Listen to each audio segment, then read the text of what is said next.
il y a marqué comme ça que qu'est-ce qu'on doit ressentir à Shavuot, juste que le ressenti qu'on doit avoir. Alors vous savez, quand on fait Birkat Torah, quand on monte à la Torah, on fait deux brachot. On fait Asher Bachar Banu, tu nous as choisis. Et la deuxième bracha, c'est après quand on a fini la lecture, Anoten la Torah, qui nous a donné la Torah. Alors le Maggid Duvno, il dit à quoi ça ressemble? C'est comme un enfant qui reçoit un cadeau. Au début, il est dans le sac, alors il dit merci. Et après, quand il ouvre le cadeau, il voit vraiment le cadeau. Alors là, il dit encore une fois merci. Donc la Torah, c'est pareil. Au début, on monte à la Torah, on remercie Asher Bachar Banu.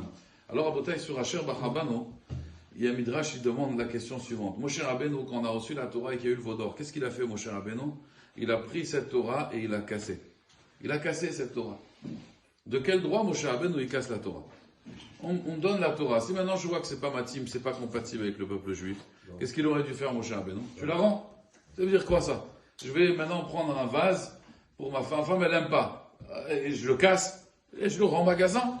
Non, moi il aurait dû prendre ces tables de la loi et dire comme à l'époque du Beth Amikdash quand on a fauté, il y a une main qui est descendue du ciel, elle a repris les clés. D'accord? Mais on n'a pas jeté les clés. On a rendu les clés, la main elle est venue et elle a repris les clés du Beth Amikdash. Pourquoi? Quand il s'agit de la Torah, Moshe Rabbeinu l'a cassé. Et là, Rabotai, il faut être Bessimcha à Shavuot, de comprendre en réalité, il dit le Gaon de Vilna, que la Torah, elle n'est pas pour nous, elle est pour personne. C'est ça, Asher Bachar Banu.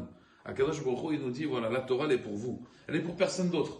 Si vous n'acceptez pas la Torah, Moshe Rabbeinu, ce qu'il a compris, et d'ailleurs Hachem l'a félicité, c'est une des trois choses qu'il a fait de son propre gré, et Akadosh Baruch Hu l'a félicité, c'est qu'il a compris que la Torah, elle est que pour l'homme Israël. Elle ne peut pas appartenir à personne d'autre.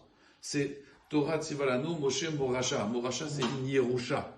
Cette Yerusha, là, cet héritage, il peut être que pour nous, il peut être pour personne d'autre. Donc Moshe Rabbeinu, il dit, si nous, on n'accepte pas la Torah, on la casse. Il a montré par là qu'il a compris le message. On a, bon, Hachem, on a été choisi parmi tous les peuples. On a bien sûr aussi fait un effort. On a dit, Naaseh V'Nishma, on a un trésor extraordinaire qui est la Torah. Ce soir, et toute la fête de Shavuot, il faut avoir cette simcha, cet orgueil d'être juif, même si aujourd'hui, tout le monde nous insulte d'assassins. D'accord? Il faut avoir cette fierté d'être juif.